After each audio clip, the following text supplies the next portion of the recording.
about The Polygamist. I thought it was an entertaining show because that's exactly what it was. I'm not saying that it was bad or anything, but it definitely wasn't groundbreaking. While watching it, I realized that it was no different than a Tyler Perry drama or any other South African drama. Like, for example, Fatal Savage. No, Savage, what's it called? Fatal Attraction or Savage Attraction or whatever. There's another one on Netflix called something with Fatal Attraction. I think that's what it's called. And a younger woman likes an older woman likes a younger man, and it's all the key South African drama points. And it's very similar, so I don't understand why people are going crazy about this one. Like I said, it's entertaining, but it's nothing new to African drama or even American drama or even just like Nigerian drama. So many Nigerian Nollywood movies and series have done this thing too, but people are acting like this is something like groundbreaking and never seen before, which I find strange. Because they all have this similar, plot point. An extremely rich and wealthy man decides that he wants more than one wife. One wife is not enough for him, or one woman's not enough for him. He goes to get others. His greed ends up being his downfall. It's the plot of so many movies. Like, it happened in Diary of a Mad Black Woman, and it also happened in Medea's Family Reunion. So I don't understand why people are acting like it's something new. This is nothing new. I'm glad that, the actors are getting their recognition. I'm very happy for that. Like, the up and coming young South African actors, but this is nothing new. But I think what also improved the show's ratings was maybe the fact that it was 22 episodes. I personally thought it was going to be like 8 to 10, and then it was going to be over. But I think 22 is what really, made the show bigger than what people thought it was, and also what made it so like what was able to grab people's attention and just in the storyline and the way that they did, because I had so many episodes. But I want to talk about the characters of the show and how who was responsible and who was not really so much responsible. So I'm gonna start off with Jonas. Now, Jonas is the epitome of your rich African man, or rich man, but I'll also say rich African man too, and I'll explain why I broke it down like that. Because what he did it's not like it doesn't happen outside the continent of Africa. It happens in white culture, Asian culture, Arab culture, Hispanic culture. They all do that. Because he's a super wealthy man. Jonas is not like, he's not like, doctor or lawyer or rich. He's like, he's a CEO, and his company is supposed to be like some huge company in South Africa. He's supposed to be like the 0.1%. Like, that's how rich he is. So, but you even see this on the continent. You even see like middle class or poor men behaving this way, wanting multiple women, having multiple women, and having multiple children by those multiple women, But I do like how the show highlighted the importance of like Zulu culture, how Sarah wanted to get her coming of age ceremony, and also how Jonas refused to take his antivirals, and he, deferred to like not holistic, but the tribal medication or tribal tonics. I like how they kept that in the show and how they introduced it, because he could have easily just like not been sick by taking antivirals, but he was like, no, I'd rather take, like, even when the doctor told him you have pneumonia, and he was like, okay, and then he was like, you also have HIV, and he was like, no, I don't. He was in denial, and he was like, I don't have it. Check again. You went through 7 years of medical school. You should know what I have. And then when he got it, he was just drinking his little, traditional tonic and not taking the antivirals, even though they were like, take your pills. He was like, no. Of all the wives, she had the most class, but she was also a representation of the traditional African wife who is meant to struggle. Who also turns a blind eye to an abusive partner or dishonest husband. Joyce did not come from a poor family. She was rich way back before she met Jonas. Back when Jonas was still poor in Soweto, she was already rich. Her father was rich. She's the one who helped Jonas build her company. She even decided to make Matipa the second wife, which, it's a TV show, but it shows you even after everything Jonas did to her and everyone did to her, like Matipa, she still accepted them. She still accepted their kids. She accepted them at the wedding, even when Matipa came to the wedding at the end. I mean, not Matipa, but even when, Matipa, she took Matipa's kids, but even when Essie came to the wedding at the end, she allowed Essie to see the wedding. I mean, the funeral, not the wedding. Even when she found out about, what's his name, Jonas's HIV, she still took him and she still played the Christian wife, which, I don't like that, even though it is realistic, I don't like that trope that, like, of the African wife being just just turning the other cheek all the time, and her being so desperate and just accepting all the abuse that the husband is giving. Because like when she was groveling at his feet and begging him to, that was a funny scene when she was groveling at his feet and begging him to stay, and then he was like, "All right, I'm gonna stay," and he did a little juke move and then ran to the car. That was funny, but it's like, that was so, like, just dehumanizing and desperate of her, like. But even after all that, she still stayed and she still nursed him back to health.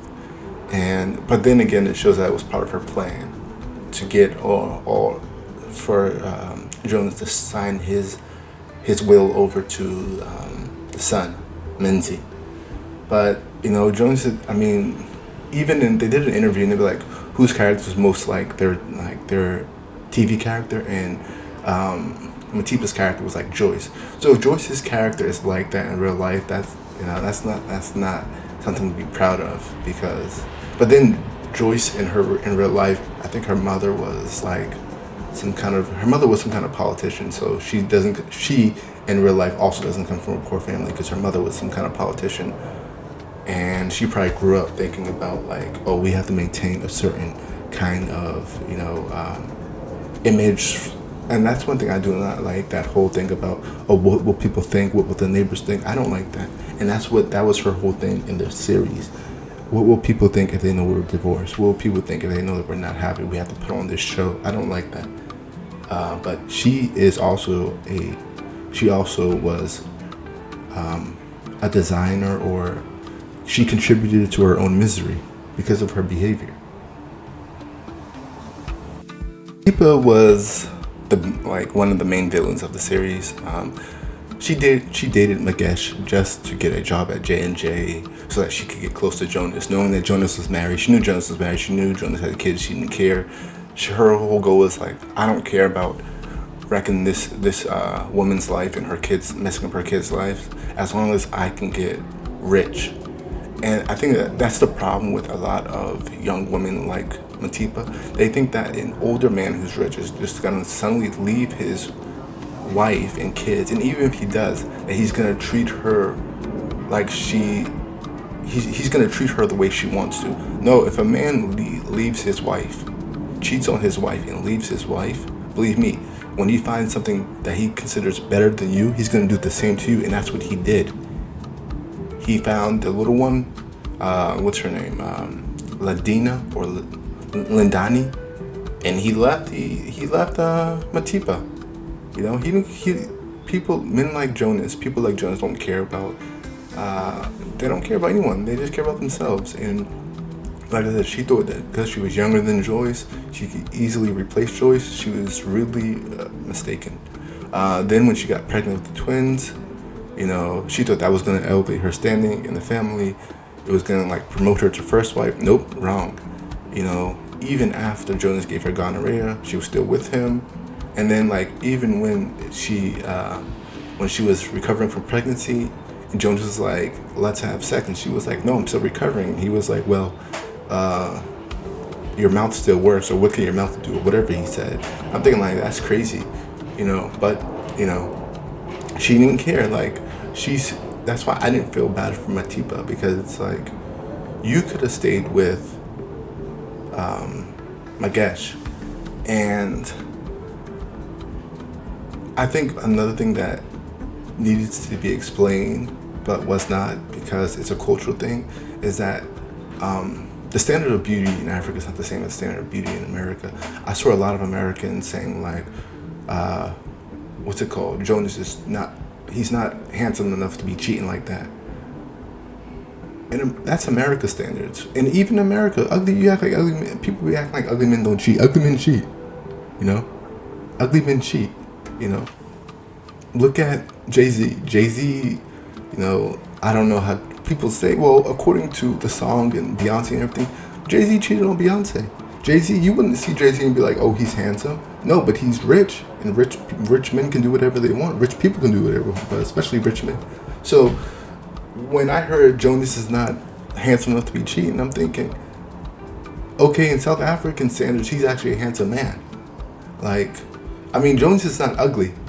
He's not ugly, but yeah, he's bald and he's short and he has crooked teeth at the bottom. But then again, the standards in Africa are much different. It's America that's obsessed with perfection. That's why even in real life, rich people, like, look at America. When you reach a certain amount of money, you don't have to be handsome. Like, look at Bill Gates. Bill Gates is not handsome at all. Jeff Bezos not handsome. Elon Musk not handsome. But they cheated, and they got new wives. And well, Jeff Bezos got his new wife. They ain't even good looking. But my point is, you don't have, when you're worth that much money, when you're a billionaire or a multimillionaire, you can do whatever you want. And a lot of times, the women that they're with are just going to turn a blind eye. Like the whole thing with Bill Gates.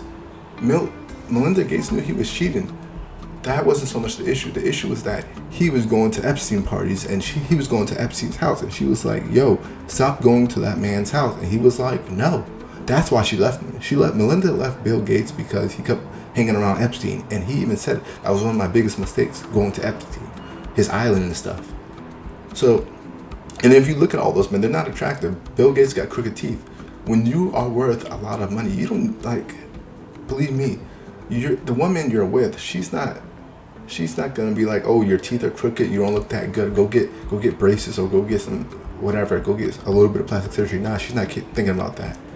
The standards of beauty are different on the continent than they are on, in America. It's not the same. And even, like I said, they act like all these guys in America are handsome. They're not. Not every single guy in America is handsome. And you see a lot of men who are getting better. The women are much better looking than the men that they're with. So those comments I'm seeing about, oh, he's not handsome enough to be cheating. Well, he's rich enough, and that's why he's doing it. It has nothing to do with the fact that he's handsome. It has everything to do with the fact that he's really, really rich. He's the CEO of his own company, a big company in South Africa. But like I was saying, she could have stayed with Magesh, and Magesh, as we saw, was far better person, far better character, had far better character than his brother Jonas. But she wanted to be the trophy wife. She wanted to stand beside that CEO. She even wanted to be the only wife. She didn't want to be the second wife. She wanted to be the only wife, and that was her downfall.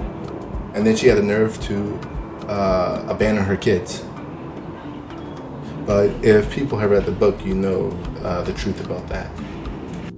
Essie, I'm not going to say too much about Essie because I'm just going to say she was wrong. Everyone knows she was wrong. She was wrong because she lied for Jonas for 19 years and she didn't care about Sarah's feelings. She lied to everyone. She lied to Joyce, who Joyce accepted as a sister-in-law for 19 years, thinking that Jonas was just the uncle of Sarah's and not the actual biological father. She was wrong for that. I don't feel sorry for Essie at all. In fact, Essie should have used her position to negotiate or even threaten Jonas in a way for Jonas to come out and tell everyone that Sarah is his daughter and also Essie is the second wife. In fact, once Essie found out about Matipa, she should have been like, Jonas, you need to tell everyone that I'm your second wife and that Sarah is your daughter, or I will. Because it's obvious that Jonas, even before that, back when they were younger, when she agreed to marry Jonas and they did the traditional wedding and he paid her lobola, she should have said, okay, well, you believe in polygamy, that's fine. Because that's what polygamy is. It's when when a man has a wife and then he finds a woman, and that other woman knows that he has a first wife and she agrees to be that second wife. So she should have been like, hey, you're agreeing to making me your second wife? I'm not your second wife? You need to tell your first wife that I am not your second wife. But she didn't. Because she didn't care about Sarah. She didn't even care about freedom. She cared only about herself. Just the same way Matipa only cared about Matipa. Essie only cared about Essie. And that's why she took Jonas's body and tried to do their own traditional burial. Because she only cared about herself. I felt really bad for Minzy because you could tell that Minzy was a very nice, very sweet and apathetic person. He's very caring, and that's even from the beginning of the series all the way to the end. You can tell how much he cared about his family, how he treated his mother. Even he, yearned for his father's attention, even though his father didn't really care for him. His father didn't care for anyone, but he also cared for his sister,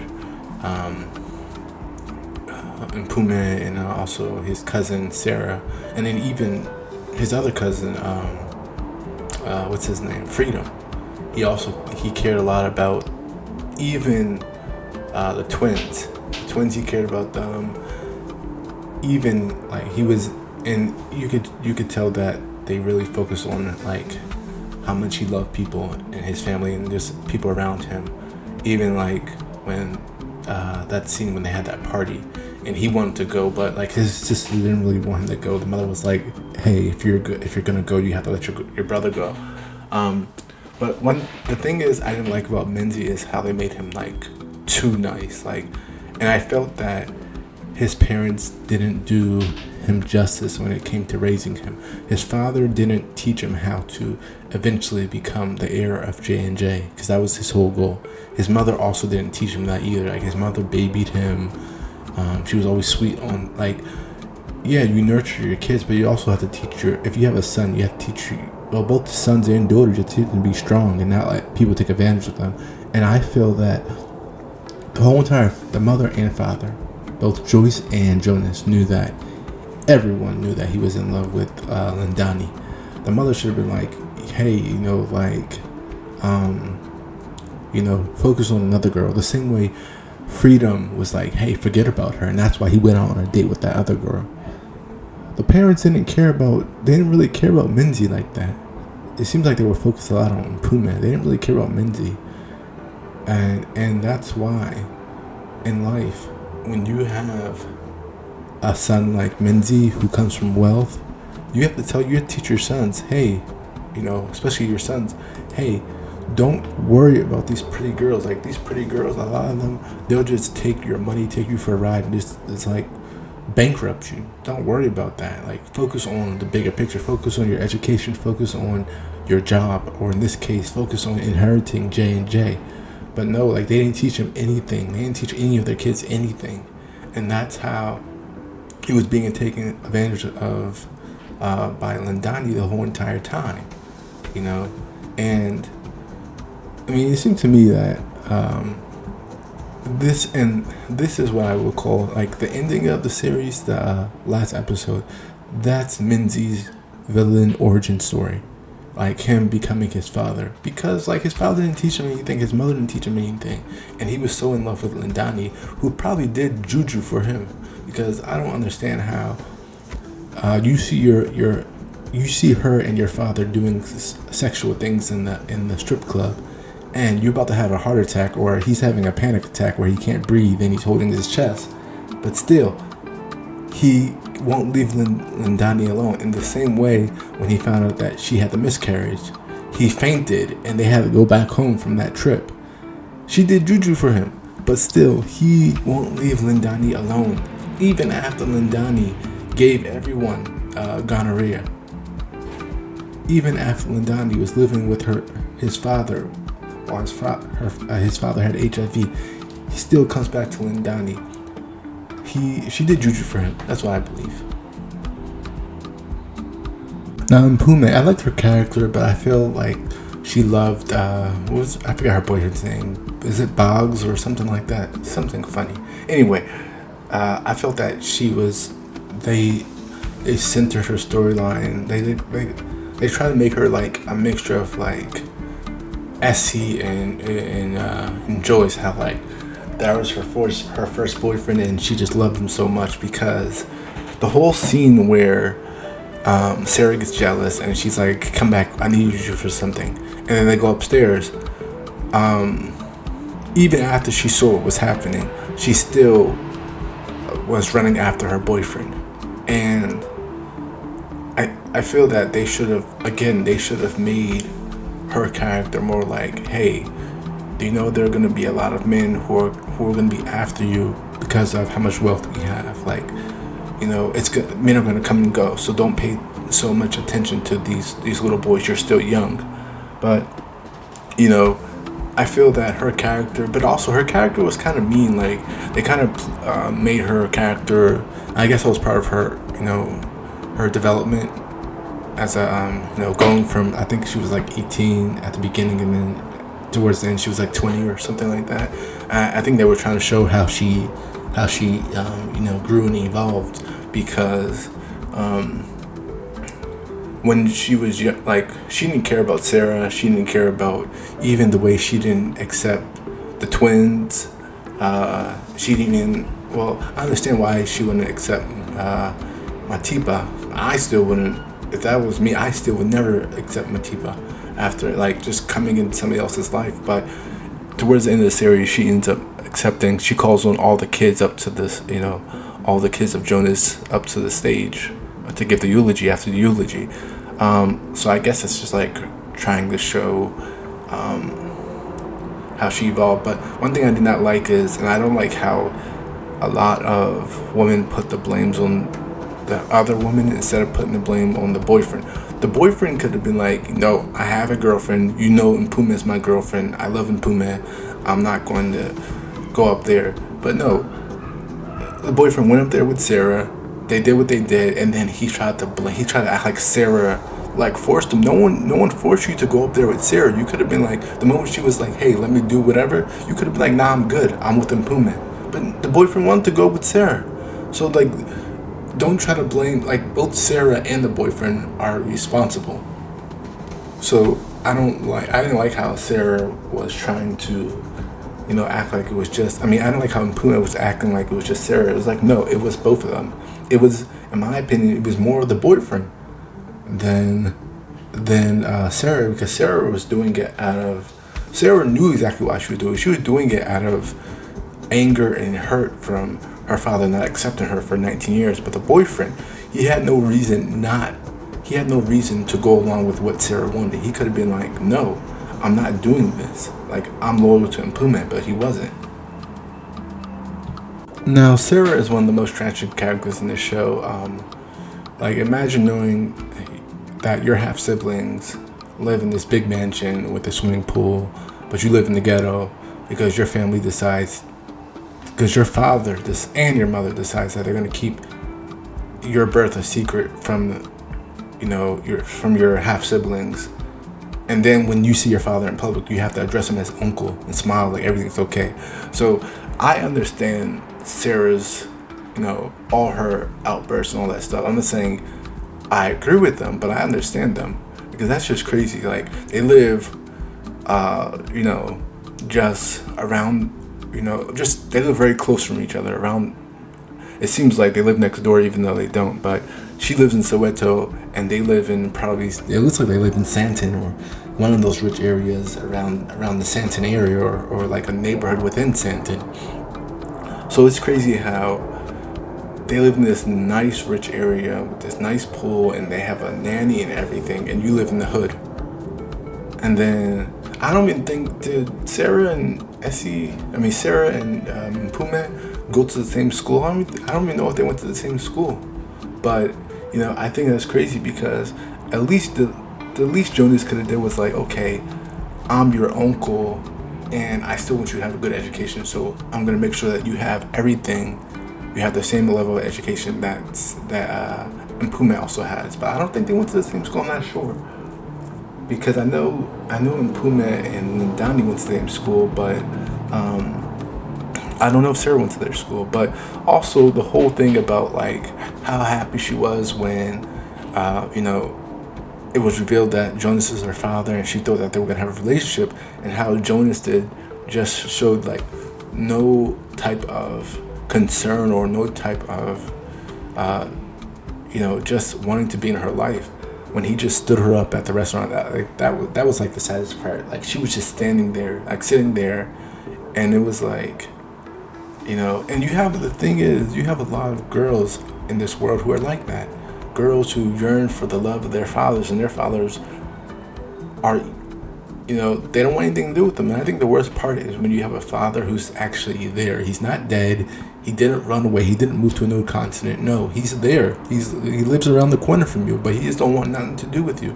And that is how you get girls like Sarah. You get girls like Sarah when a father pays no attention to you, and then a guy some random guy that you meet pays attention, and then suddenly you try to put all your all your emotions and all your desires onto that guy because your father wasn't around. And that's the reason why, like, she tried to kiss Magesh. Again, I don't agree with these. I think that was weird, but it shows that she just wanted to be loved by her father. And also, she wanted her family. She wanted her siblings too. Even though she had freedom. Freedom was just like, whatever, I don't care. But it was a cry for help. It was a cry for attention. And Sarah, and like I said, and Puma didn't really care that much about Sarah. Like, even when Puma realized that Sarah stole her phone. I mean, me personally, if I was that rich and my cousin stole my phone, I'd be like, whatever, I'd get a new one. I wouldn't even bother. Like, your father is, in this show, he's supposed to be like a billionaire or whatever, or at least a multi-millionaire. Like, she can easily get a new iPhone. He can buy her 20 new iPhones. Like, what? I would just been like, whatever. Like, and Pumet could have been a better sister or / cousin to Sarah. She could have, but she wasn't. Because in her own way, Mpume was very selfish when it came to, like, her thing. She wanted, like, she was very selfish. And she's also very selfish towards Mpume. I mean, she's also very selfish towards Sarah.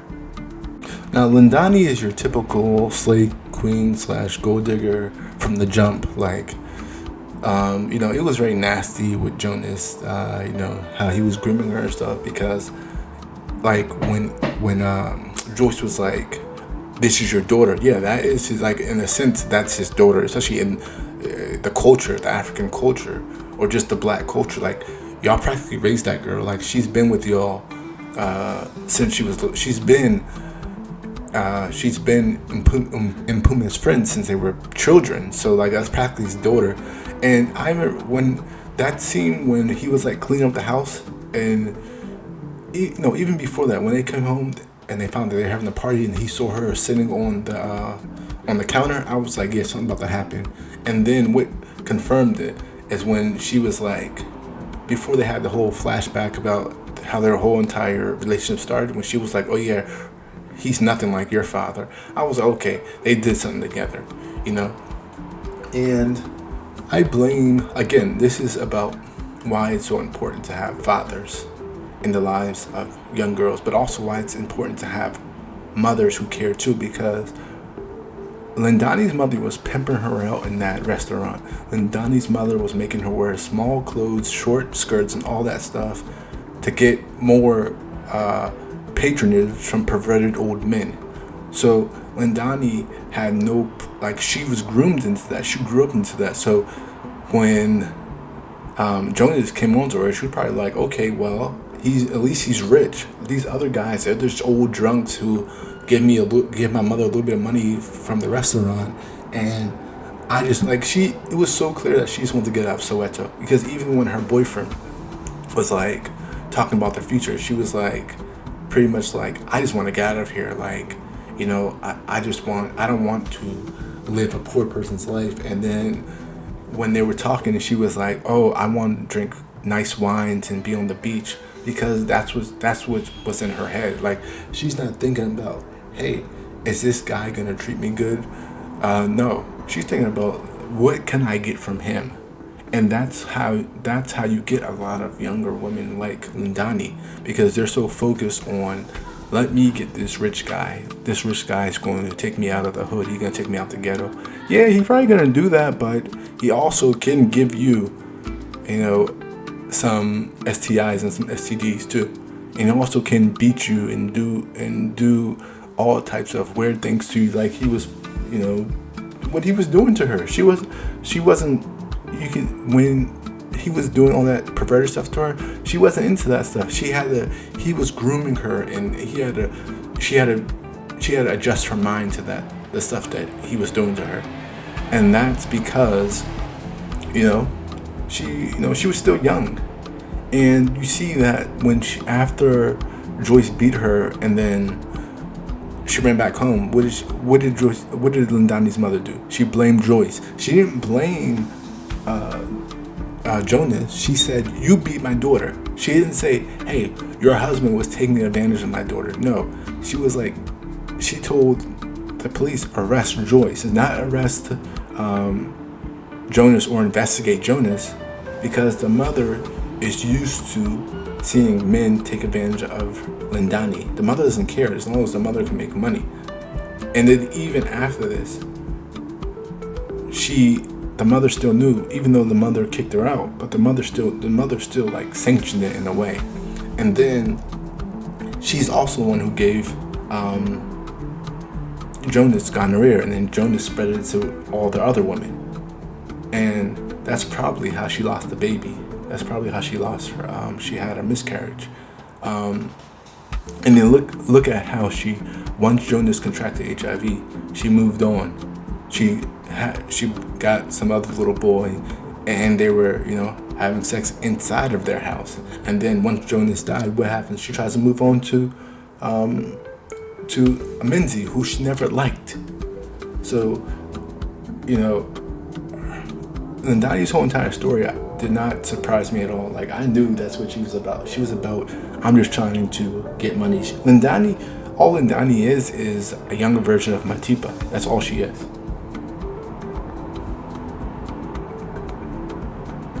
My guest is one of the best characters in the show, in my opinion, and I saw a lot of people saying that, like, even he said in the show, and I think had the writers not put that line in, where Joyce was like, oh, you can no longer continue to, allow Jonas to do what he wants to do. You can no longer enable him.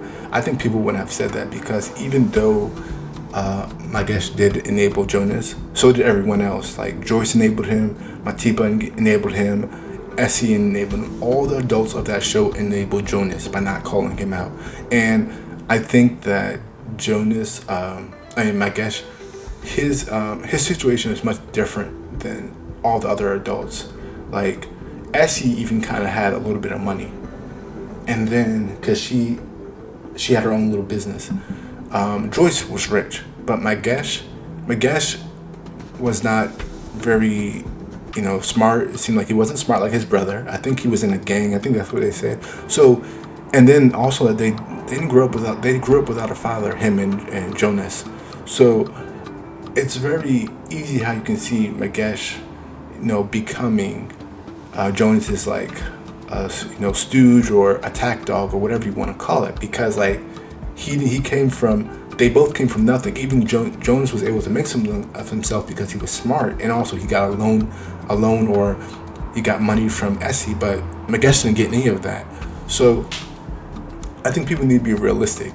You have a brother who has nothing, and then now that brother who has nothing works for you. Yeah, believe me, your brother's going to be doing everything you say.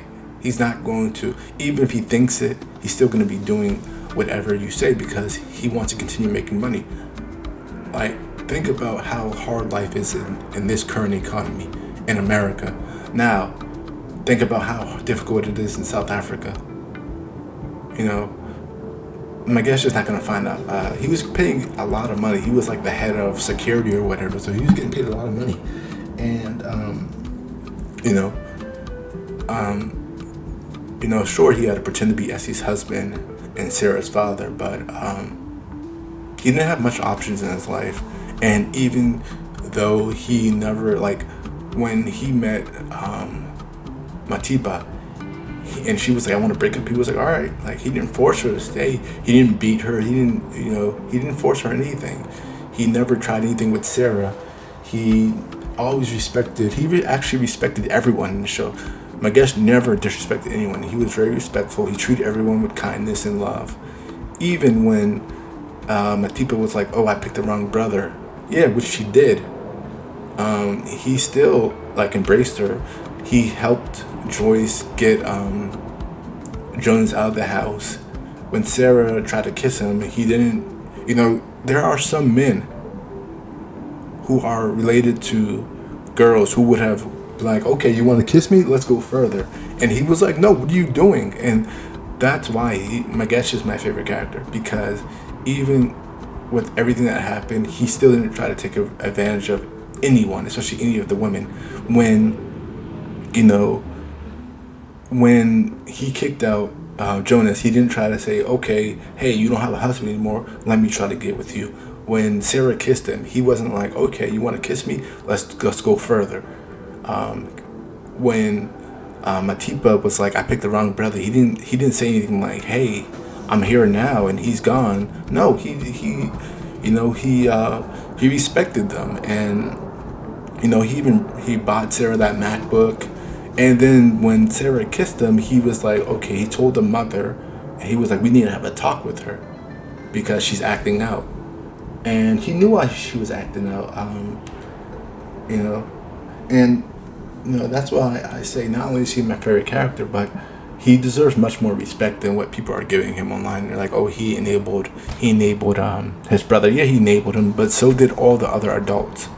It just like, Jonas was a horrible husband. He was a horrible father. He was just a horrible person. Jonas was extremely selfish. He was a narcissist who only cared about himself. But, Nagesh, who you thought would have been worse, turns out to be a far better person than Jonas, And, even after everything, like, even after we're talking about Sarah's, coming of age ceremony, he was still for it, but it turns out that it wasn't his place to do it for her because that's not her father, But overall, the show was good. I'm pretty sure it's gonna have a season 2 because it's so big and so popular. I know the show is number 1 on Netflix in several different countries. In America, I think it's like number 3 or 4, which is very good too. But I hope they have another season. We'll see if it's close to the book. If they're gonna keep it how the book was, then they're definitely gonna have another season. And I don't want to spoil anything. If you haven't read the book, you should go read the book. But if you like that episode, make sure to share your thoughts and comments, and don't forget to subscribe.